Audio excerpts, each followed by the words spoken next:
Welcome back, Charleston, as the BrianBeatty Real Estate Show continues here on the Big Talker, 1250 WDMA and WTMA.com. We're talking about the number one hot item as it relates to housing right now, and that is the drop in interest rates. Refinancing, buying now and cashing in on incredibly inexpensive money to borrow in the form of a mortgage. It really is one of those, I'm going to go ahead and say it, probably one of those once-in-a-lifetime things where I don't know when we're going to see something like this again. I also don't know how long it's going to be here. There's also a little pressure that maybe rates will go even lower, which is shocking to me.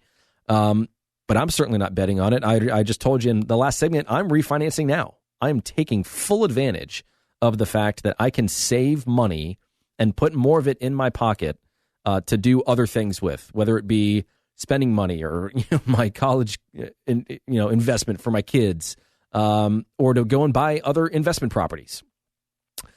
But it's an incredible opportunity. And, if you bought a house last year or the year before, or even in the past few years, and you had an interest rate in the high threes or maybe the low fours, you probably were being told, or maybe you told yourself, wow, I can't believe how low of an interest rate I'm getting. And for those that have been around for a while in the form of homeownership, they might have remembered interest rates that were double digits.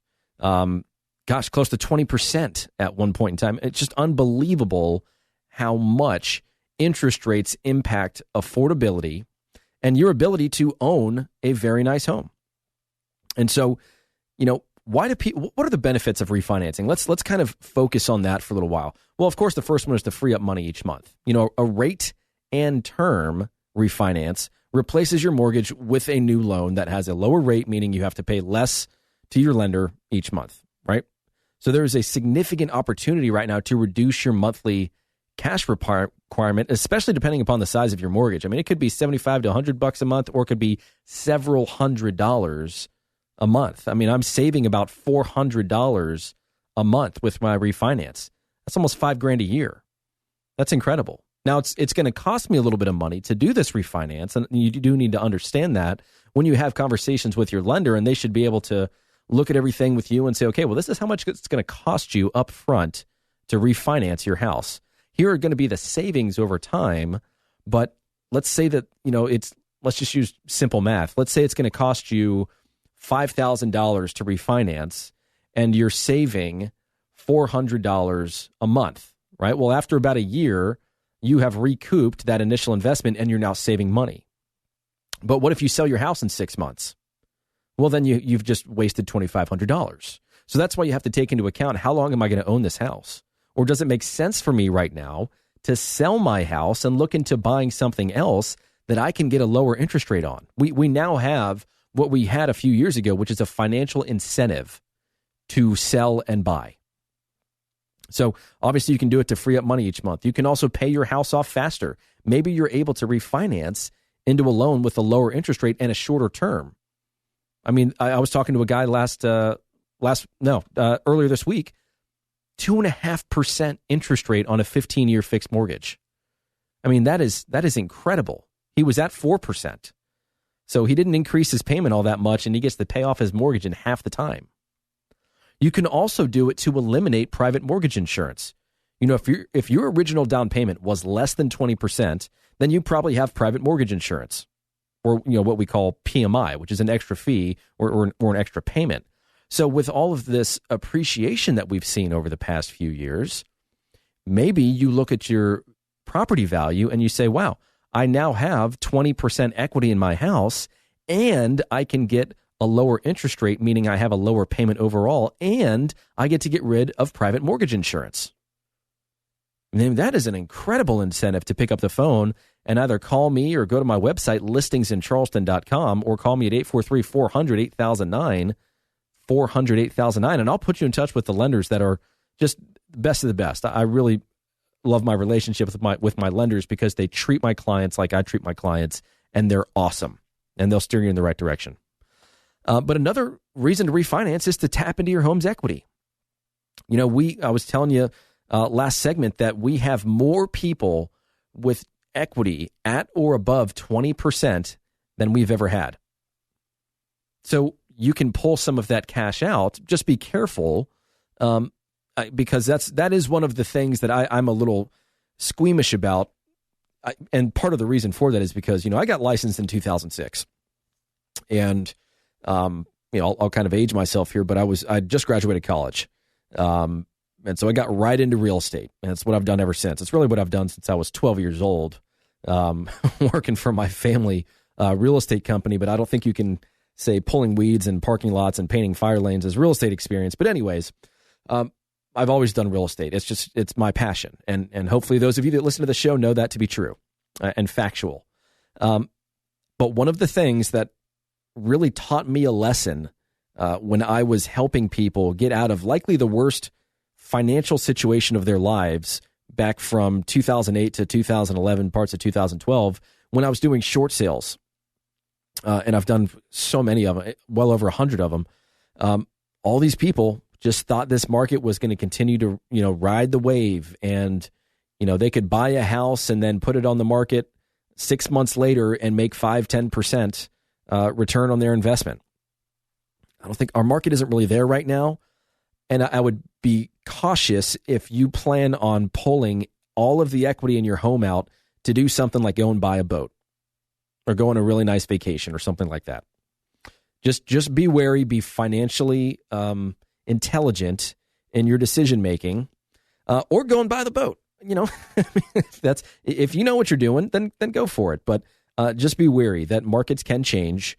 But if you look at it, we have so much pent-up buyer demand in this market right now, coupled with low interest rates, which help affordability, coupled with sellers that are making money on their sale to go and buy something else, stimulating the economy in so many different ways. It seems like all signs are pointing toward our market being just fine. And I had a conversation with a buyer a few days ago, and he says, I'm just going to wait for the market to crash, and then I'm going to buy something. And the reality is he could be waiting years for that to happen, while people buy now, lock in record low interest rates, and benefit from appreciation over the next few years. And he's still sitting on the sideline renting. So you just need to have a consultative discussion with somebody that really understands the market and what your goals are to help you understand what to do and the impact of those decisions. So if you're going to pull out some equity, that's great. Just kind of be wary of what you're spending that money on. A lot of people might be doing it to remodel their home because they don't really feel like moving. And maybe the reason to move was to find a home that had something that their current home does not. Maybe it makes more sense to stay and just remodel. That is a trend that we are absolutely seeing. But obviously one of the last benefits of refinancing your house is just to lock in a fixed rate mortgage. Maybe you're in an adjustable rate mortgage right now that's about to reset, and you believe your interest rates are going to rise. Kind of unlikely, but you can refinance into a fixed rate loan right now. There are some risks, right? So while refinancing can be a smart move, it's not right for everyone. Refinancing can be a mistake if you're not able to lower your interest rate by much, or if you incur a lot of expenses. So as I mentioned, refinancing is not free.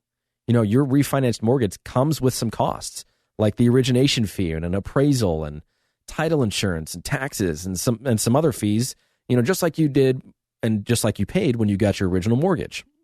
So even if the refi results in a lower monthly payment, again, you're not going to be saving money until some point in the future because of the initial cost associated with that refinance. So you just need to be confident in your ability to stay in that home for long enough for that refinance to make sense financially. So refinancing, a mortgage means you can get a home loan to replace your existing one.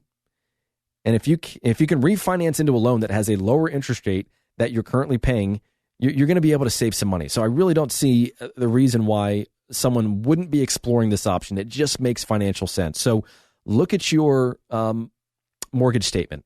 On that mortgage statement, it should have your interest rate. You should know whether you've got a 30-year fixed, a 15-year fixed, an adjustable rate mortgage, whether your mortgage has private mortgage insurance or not. And, as a general rule of thumb, and I think I may have mentioned this, but it's worth considering a refinance if you can lower your interest rate by at least 0.5 percentage point. And that's, of course, so long as you're planning on staying in your home, again, long enough to account for the cost associated with the refinance. So for those that are thinking about refinancing, let me just walk you through this process really quickly, okay? So first is you have to set your financial goal, right? Are you pulling out money to remodel? Are you taking out cash from your property because you have equity? Are you consolidating debt? Maybe you have multiple mortgages and you have a way of kind of in a way robbing Peter to pay Paul, but that ultimately reduces your monthly mortgage payments. Maybe you just add a higher fixed rate mortgage and you have the ability to save money. But you need to understand what your financial goal is. And then, of course, you need to know what your credit score is and, determine how much equity you have. I can't tell you the number of people that we have helped in the past 2 weeks with just a simple property analysis. Hey, Brian, can you tell me how much my house is worth right now? We bought it 5 years ago. We bought it as an FHA loan. We put down 3.5%. Sales have increased in our area. We think we might have close to 20% equity in our house, and a lot of them do. And I'm smiling from ear to ear as I'm telling people, man, you are able to save a considerable amount of money every month by doing this. And congrats for doing it and just taking action, actually doing it. Again, there's so many people out there that could be saving money right now. You need to be talking to a lender to see if you can do it. I can't encourage you to do it enough. Having said that, make sure you're shopping multiple lenders. A lot of it's just like anything else. These lenders are, they're inundated with calls at the moment. And the last thing you want is for a lender, I'll put it this way. It's always best to have more than one pig at the trough, right? Rather than getting one pig really fat, you get two pigs that are fighting for the same amount of food. It just makes the process more competitive. Competition is a good thing, which is why I say, hey, you should interview multiple agents. What I say might sound great, but in comparison to what?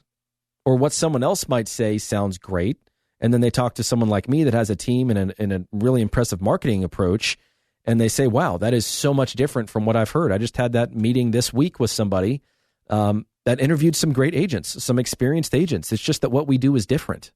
And you need to understand what those differences are and the impact that those differences have on our ability to sell property. Same thing when it comes to refinancing. Shop your lenders, shop the rates, look at the cost associated with obtaining that refinance, and then look at the difference that those lenders can give you in the form of monthly payment based on the interest rate. So just shop multiple lenders and be transparent about your finances. There's nothing worse than kind of going down this path and getting into the rabbit hole and then finding out the lender has found something in your financial history that you didn't disclose that ultimately prevents you from moving forward. It's a lot of wasted time, and sometimes there is some cost associated with that. And then, of course, you need to prepare for an appraisal. Lenders are going to require an appraisal on your home's current value to provide approval for your refinance.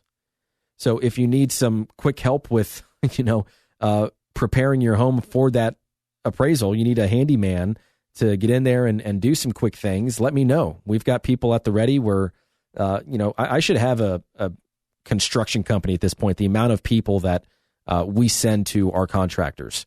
But it's great. And I love doing it because they're great at what they do and they are cost effective, which is the problem with contractors, is that it seems like so many of them have an expiration date. And if you've done work to either multiple properties or if you had multiple projects spread out over a period of time, maybe on one property, it's almost like the contractor, first of all, contractors are very afraid to say no to a job because they think that if they say no to you and they're too busy, that you won't come back to them the next time you need a project.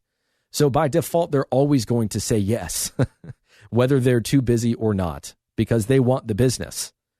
The problem is if they're too busy to get to you in a timely fashion, or if they know that you're the only person that they're going to talk to, then maybe those rates become a little bit higher, or maybe the customer service starts to slide a little bit. You always want to keep people a little bit on their toes. Make sure they're earning the business, right? So prepare for the appraisal. You're going to have to come to closing likely with some cash. There is going to be some cost associated with your refinance, and then just keep records of everything. Look to see if there's anything that's tax deductible. get it in a folder ready for your accountant when you do taxes. But I can't encourage you guys enough right now, and I'm saying this with all sincerity because obviously I don't make any money on a refinance for providing you with this advice because I'm not a mortgage lender. But it just makes sense financially for you to take a look at that, see if you can save yourself and your family some money.